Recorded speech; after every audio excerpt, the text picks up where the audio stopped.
capítulo 2 da carta de Paulo aos Filipenses, do versículo 5 ao 11, de 5 a 11. Diz assim a palavra do Senhor: tenham entre vocês o mesmo modo de pensar de Cristo Jesus, que mesmo existindo em forma de Deus, não considerou o ser igual a Deus algo que deveria ser retido a qualquer custo.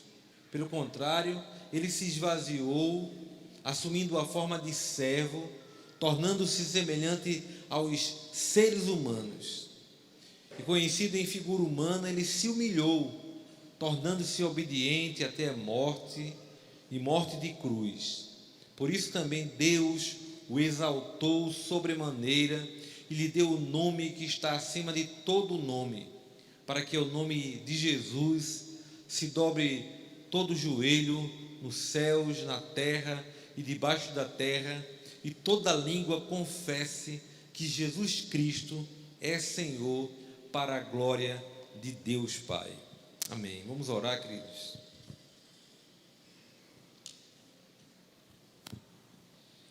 Deus bendito, nós lemos a Tua palavra, Senhor, quando juntos, no dia do Senhor, estamos aqui para cultuar, para celebrar o Teu nome santo e tremendo, mas também para nos recordarmos da grande dádiva que foi o Teu Filho Jesus encarnado entre nós. Muito obrigado por esta dádiva, pelo Senhor ter nos dado salvação pelo Teu Filho. E agora, Senhor, queremos que a nossa mente alcance entendimento que Te aprouver, que possamos, ó Deus, beber das Tuas fontes, da Tua palavra, para sermos edificados por ela mesmo, para a glória do Teu nome, Senhor. Nós pedimos que seja assim, no nome do Senhor Jesus. Amém. Queridos, a gente conhece um termo muito usado por pessoas que têm investidura, né?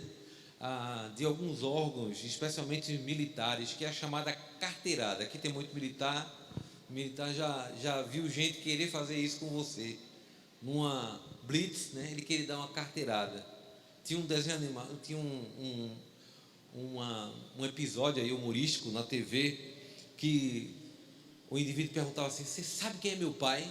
Sabe quem é meu pai? Aí o soldado que estava o arguindo disse: não. Ele disse: eu também não sei não. Nem ele sabia quem era o pai dele. Mas parece que as pessoas que não são precisam aparentar que são. Quem é de fato não precisa dar a entender que é, porque ela é. Simplesmente ela é. Simples assim. Ela não precisa, sabe, de carteirada, ela não precisa de apresentação suntuosa, porque ela de fato é.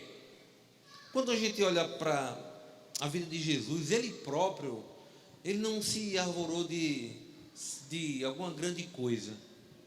Quando perguntaram a ele se ele era rei dos judeus, ele dizia: meu reino não é deste mundo, não é? O problema dele não era aqui. Quando o chamaram para julgar sobre um caso de dois irmãos, ele disse assim: quem disse a vocês que eu vim para julgar esses casos de vocês, de gente humana? O reino dele transcendia, extrapolava essa compreensão humana que a gente tem. A briga dele, a guerra dele não era essa, era muito maior que tudo isso. Mas ele não precisava se arvorar disso. Ele perdoava pecados e discutiam se ele podia perdoar ou não pecados, mas quem pode, perdoa. Ele operava milagres porque ele podia, ele tinha poder para fazer isso. Ele não precisava marcar hora, o culto do milagre. E aí então ele chamava todo mundo para fazer aleijados andarem, surdos ouvirem, cegos verem. Não precisava. Ele é quem é. Nesse texto, o apóstolo Paulo, ele nos dá uma lição teológica, doutrinária, bendita aqui, sobre a pessoa bendita de Jesus. O tema desta carta é alegria no contexto de muita tristeza, dor, perseguição, morte.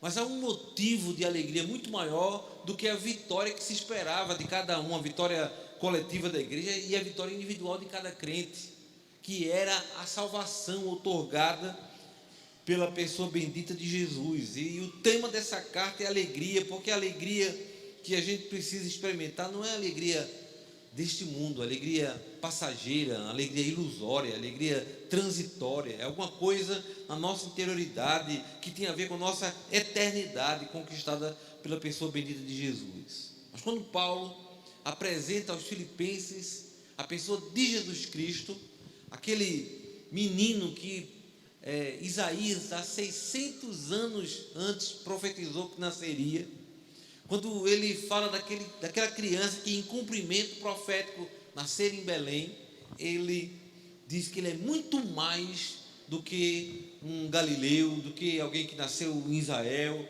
em Belém. Conhecimento espiritual a respeito de Jesus não poderia reduzi-lo apenas no Jesus histórico. Ele é Deus, ele é o Filho de Deus. E cada evangelho tem uma tônica, tem uma ênfase. Mateus, ele é escrito prioritariamente para os judeus e apresenta Jesus como o rei dos judeus. Marcos, ele é escrito prioritariamente para os romanos e apresenta Jesus como o servo. Lucas, ele prioritariamente é escrito para os gregos e apresenta Jesus como o homem, o filho do homem. João, prioritariamente é escrito para a igreja e apresenta Jesus como Deus, o Filho de Deus. Mas aqui, quando Paulo apresenta Jesus, o menino que nasceu, o filho que se nos deu, profetizado há muito tempo pelo profeta Isaías, ele desvenda como que alguns segredos, ele conta as boas novas a respeito de Jesus, o evangelho a respeito de quem era Jesus. A teologia paulina nos dá conta de algumas nuances a respeito de Jesus, que se assim não fosse escrita pela bondade, misericórdia e graça de Deus, talvez a gente não tivesse conhecimento, mas graças a Deus nós tivemos. E nessa noite, quando celebramos Jesus, a gente celebra sempre Jesus. A Bíblia tem Jesus como o centro de todas as coisas. Jesus Cristo é a convergência, é o centro entre o Novo e o Velho Testamento. E nessa celebração nossa ao Senhor Jesus, eu queria propor o seguinte tema: como o nascimento de Jesus é visto no Evangelho.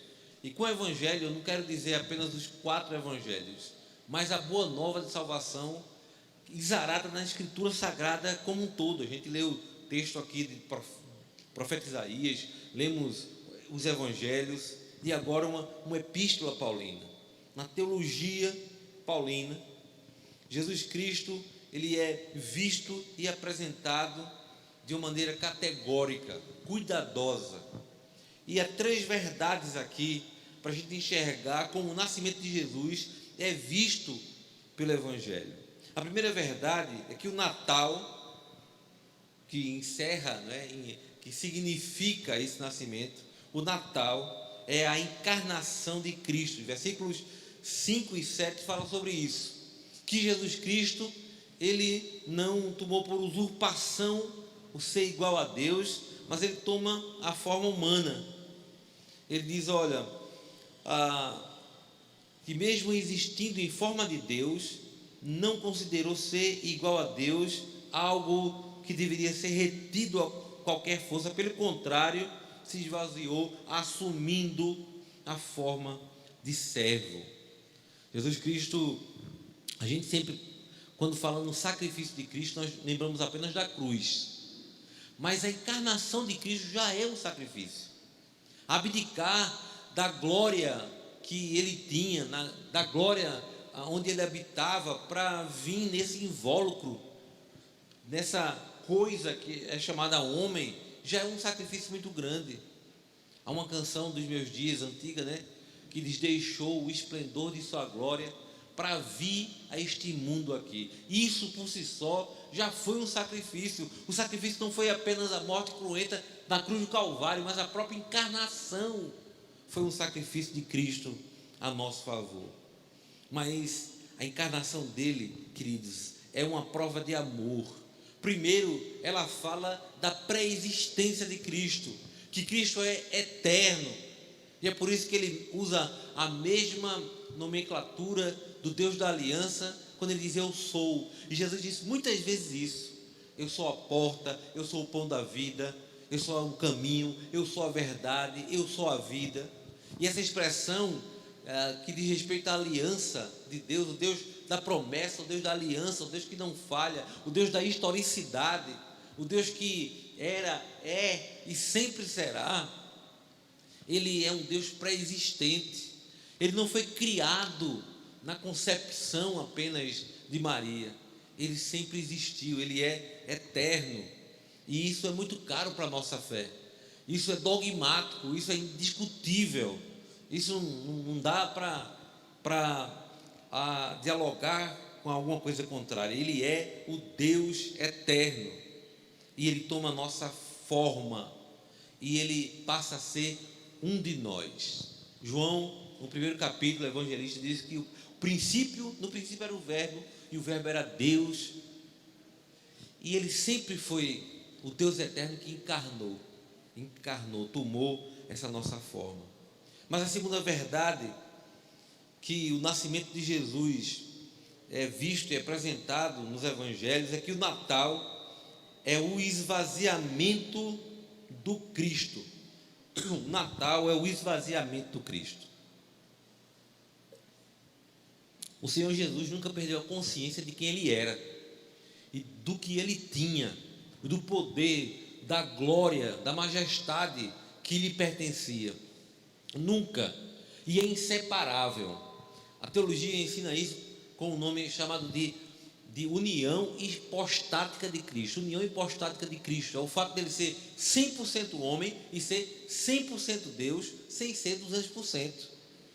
Nada se explica, nada explica isso. Você pega um recipiente que cabe 1 litro, e você colocar 1 litro de água e 1 litro de Coca-Cola, e digamos que vai aí comportar, vai caber aí esses dois conteúdos de 1 litro cada, num recipiente de 1 litro apenas, sem transbordar. Isso é o que aconteceu em Cristo. 100% da natureza humana, 100% da natureza divina habitaram plenamente em Cristo, união hipostática de Cristo. Então, quando Jesus sentia dor, era Deus sofrendo.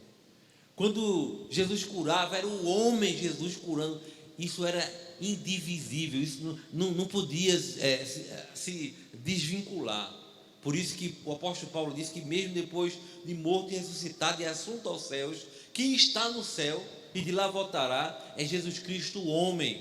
Ele diz: só há um mediador entre Deus e o homem, Jesus Cristo o homem, porque ele está com a mesma natureza, a união hipostática de Cristo.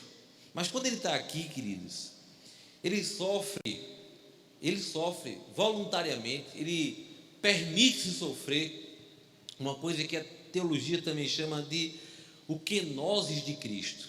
O kenosis de Cristo. O que é o kenosis de Cristo? É o auto-esvaziamento, é o Senhor se esvaziar de quem Ele é. E aí aquele hino que eu citei aqui, deixou o esplendor de sua glória, cabe bem, porque é alguma coisa que Ele se voluntaria a fazer. Ele se permite esvaziar. E é por isso, experimentando o kenosis de Cristo, que ele diz assim: olha, quanto à vida do Filho do Homem, nem o próprio Filho do Homem sabe. Não é que ele não podia saber, ele podia. Ele não quis, no momento daquela afirmação, saber, porque ele se esvaziou até do conhecimento. Tem um bocado de teoria para explicar isso, um monte. E eu vou dizer, você sabe quantas delas? Nenhuma, mas só vou dizer que é ele experimentando o kenosis de Cristo, ele se esvaziando. E para ele habitar aqui entre nós, ele quis se esvaziar.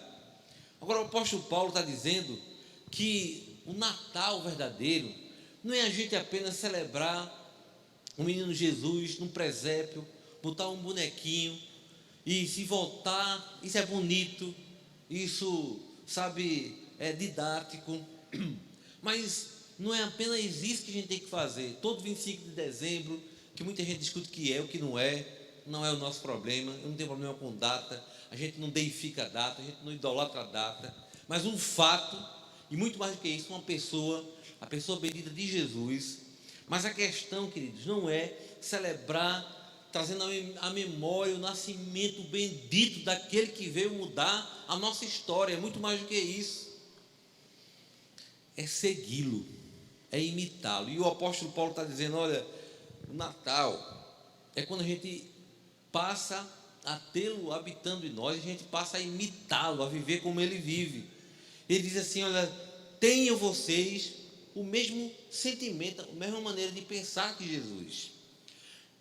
E aí, queridos, a gente começa a viver um evangelho muito esquisito, divorciado de Cristo. Há muitos cristãos, há muita linha do cristianismo que é diferente, é divorciada de Cristo. Porque enquanto Jesus Cristo viveu o seu kenosis, a gente quer reivindicar tudo o que a gente acha que tem direito. E a gente decreta, a gente não, né?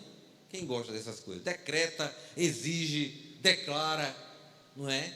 Quer dar ordem a Deus. A gente acha que é humilhado. O apóstolo Paulo disse que ele não apenas se esvazia, mas ele, versículo 8, se humilhou, tornando-se obediente. E a gente fica com as coisinhas, dizendo, eita, eu estou tão humilhado, eu estou sendo humilhado, isso é humilhação. A gente não sabe nem o que é isso. Humilhado é alguém que é Deus e toma essa forma de homem. Humilhado não é eu ser, viver um sofrimentozinho nessa vida, às vezes por causa até da minha incompetência, às vezes até por causa da minha não ação, às vezes até por causa da minha omissão, às vezes até por causa do meu pecado, às vezes até por causa da minha atitude destrambelhada, e achar que a consequência disso é humilhação. Humilhação nada. Humilhação é um Deus perfeito, sem pecado, habitar nesse corpo aputrefado que é o nosso. É se dirigir às outras pessoas com a linguagem humana aputrefada que é a nossa. É conviver no meio de mortais como nós. Isso é humilhação. Mas passar um tempo de solidão, passar um tempo de provação, queridos, geralmente quando a gente tem esse pensamento, reverendo Edivanho, é porque a gente não tem humildade. Aí qualquer coisa é uma humilhação. É uma humilhação. Humilhação sofreu o Senhor Jesus, que tinha direito e que abriu mão deles, que tinha poder e que não os usou, que sofreu kenosis. Isso é humilhação. E que assumiu a nossa forma, a forma humana, um Deus revestido de glória, perfeito, soberano, que também tinha consigo um atributo de Deus, que era a independência, a seidade de Deus, que é não precisar de uma causa causária, não precisar de nada que o faça ser o que é. Assim era o Senhor, e habitar como um de nós, tomar a forma humana. Isso é sacrifício, isso é humilhação. E isso não aconteceu apenas na cruz, não. Aquele menininho que nasce na manjedoura, o texto diz, não havia lugar para eles, que já passa pelo processo de humilhação verdadeira aí, não tinha lugar para ele, que nasce num lugar putrefado, com perigo de infecção, um lugar fétido, cheio de animais, porque não tinha lugar para ele. Não tem romance nenhum nisso, sabe, que não tem uma estética, uma plástica cinematográfica, se faz isso, mas não é. Foi difícil, foi duro o nascimento dele. Isso é humilhação. O Deus da vida, sabe o que é dito nos evangelhos? Veio para o que era seu e os seus não receberam. E a gente está falando em humilhação. Há uma expressão que é muito usada agora, né? Que a gente é muito cheio de mimimi. A gente é muito cheio de mimimi. Que humilhação, coisa nenhuma. Cristo é quem experimentou isso, porque vivenciou de verdade, na carne, sabe, na consciência, esse processo de kenosis, de esvaziamento e humilhação. Mas, finalmente, a terceira e última verdade de como o nascimento de Jesus Cristo é visto no Evangelho é que o Natal é Deus exaltando a Cristo. Deus exaltando a Cristo. Sabe o que acontece nos nossos dias? A gente quer ser exaltado por Deus.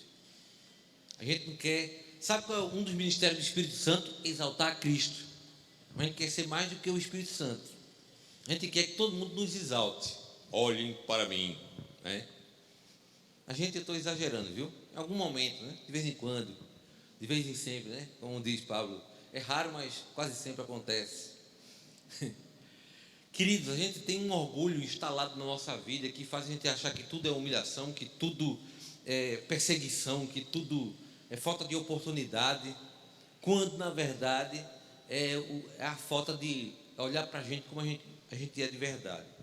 Eu tenho uma esposa que. Eu tenho a esposa, só tenho uma, é Zaira mesmo. Daqui a pouco eu apanho quando descer. Zaira não me deixa sofrer de balonite aguda. Quando eu lancei o meu primeiro livro na comunidade de Cáliz, Adriano e Simone estavam lá. Aí o pessoal foi dizer algumas coisas do livro, né? E aquele negócio, né? Primeiro livro lançado. Aí todo mundo elogiando, vocabulário, não sei o quê. Aí os textos, aí ela foi a última a falar. Darlanzinha teve uma crise de riso, porque ela disse: Fio, é o jeito que ela me chama, viu? Fio, você não é nada, viu? Não acredito em nada que estão dizendo aí, você não é nada. Darlanzinho caiu no riso, ele já conhece, né? Disse, pronto, amanhã vai falar, vai furar o balonite dele, né? Assim é. Jesus Cristo, quando ele esteve entre nós, quando alguém o chamou de bom, ele reverte agora a glória para Deus. Bom é o Pai. A glória ele transfere para Deus. Mas há um segmento da igreja que quer ser glorificado, quer ser deificado, quer ser eminente, quer ser celebrado. Os astros da igreja, os célebres. E há uma classe de meus colegas, de pastores andando com segurança, né? Aqueles homens de preto, né? Tudo, né? Segurança assim. Eu vou até pegar uma turma aqui, Pablo, Alain, pegar uns altos assim, né? Aldo Júnior, mandar tudo vestido de preto e andar do meu lado assim, para eu me sentir importante. Que besteira besta. Que besteira besta. Gente que ninguém mais tem acesso, ninguém pode falar, que tem que ser famoso, diferenciado, enquanto Cristo é apresentado como servo. E é Deus quem o exalta, não é Ele que exalta a si mesmo, é Deus. E no Natal a gente lembra isso, porque quando Jesus nasce, vieram reis magos visitá-lo e trouxeram presentes muito simbólicos. Todo mundo sabe, né? Ouro, incenso e mirra, cada um uma simbologia bem específica. E que Deus o exalta, e que Deus o faz crescer em graça, e que Deus lhe derrama do seu espírito, que Deus o unge, e é sempre Deus quem faz isso na pessoa bendita de Jesus. E nesse texto aqui, versículo 9, diz alguma coisa muito preciosa para nós. Por isso também Deus, e eu não falei para Simone a respeito do que ia pregar, Simone orando falou sobre isso, sobre o nome de Jesus, que é sobre todo nome, é o nome dele, não é o meu, é o nome dele que é importante. Então não tem a ver conosco, queridos, não tem a ver com a minha posição, não tem a ver com o que eu acho, da posição que eu penso que tenho, é o Senhor Jesus. E ele diz assim: por isso também Deus o exaltou sobremaneira e lhe deu o nome, não é nenhum nome, artigo definido, o nome, o maior nome, o nome que está acima de todo nome, para que o nome de Jesus se dobre todo o joelho nos céus, na terra e debaixo da terra. E aqui vai acontecer o Natal. Olha o Natal onde é que acontece. E toda língua confesse que Jesus Cristo é Senhor, para a glória de Deus Pai. Natal é quando Jesus Cristo nasce em cada coração. Natal é quando cada ser tem consciência de quem é Deus. e de quem é Cristo, Filho de Deus. Natal é quando toda língua, é quando uma pessoa professa que crê na pessoa bendita de Jesus como não apenas um Salvador, mas também como seu Senhor, como o dono da sua vida. Natal é quando Cristo nasce na nossa interioridade, transforma a nossa vida, e não é para o nosso bem não, como alguma pregação venha. Eu falo muito na pregação tabajara, né? Seus problemas se acabaram, vendo é isso não. É para a glória de Deus Pai. E para não enganar ninguém, para não enganar mesmo, às vezes quando a gente se converte, piora tudo. Está tudo tranquilo, tudo em paz, porque a consciência não acusa de nada.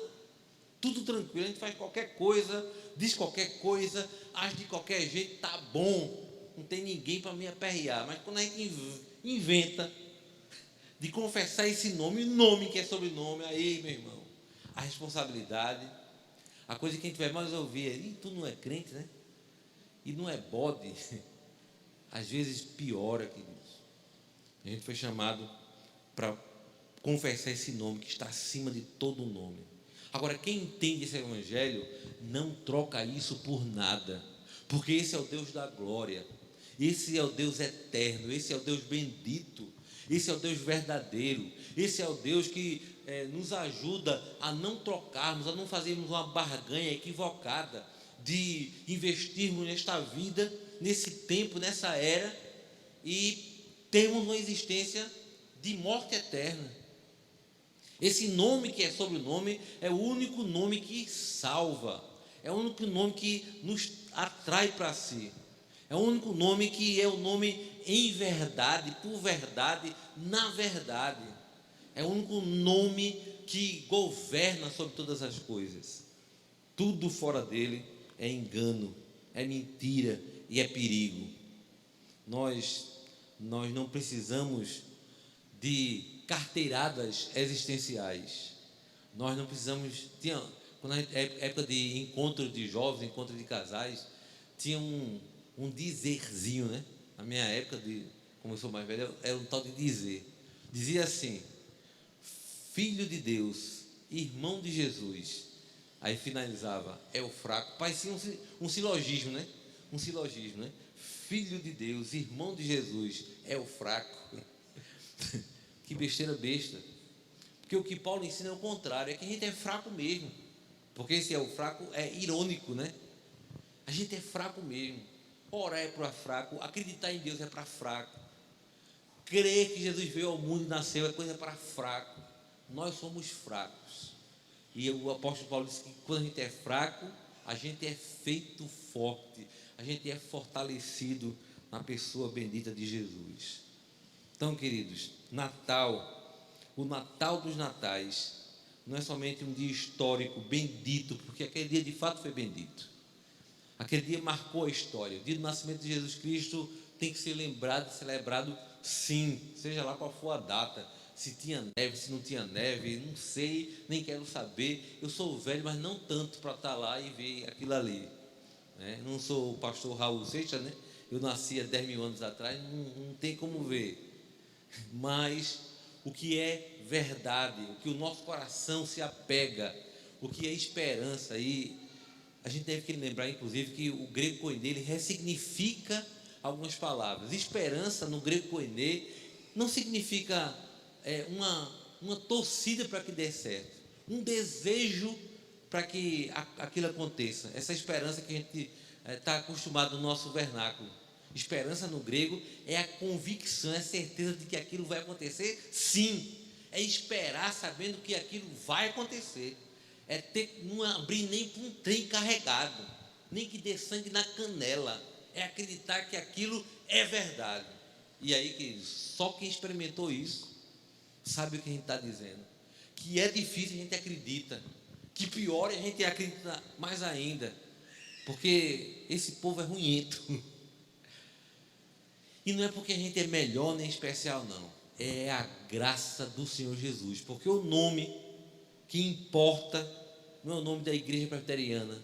O nome que importa não é o nome crente. O nome que importa não é o nome evangélico. O nome que importa não é o nome reformado, calvinista. Não é. O nome que importa e é sobre todo nome é o nome de Jesus. O nome de Jesus. E Natal é Ele habitando em nós, Ele nascendo e habitando em nós. Natal é uma pessoa, a pessoa bendita de Jesus. Natal é um fato, o fato dele nascer em nós, mudar a nossa vida, nos levar para perto dele e para glorificar o nome do Senhor. Uma vida que não glorifica o nome do Senhor não é uma evidência de que o Natal naquela vida já aconteceu.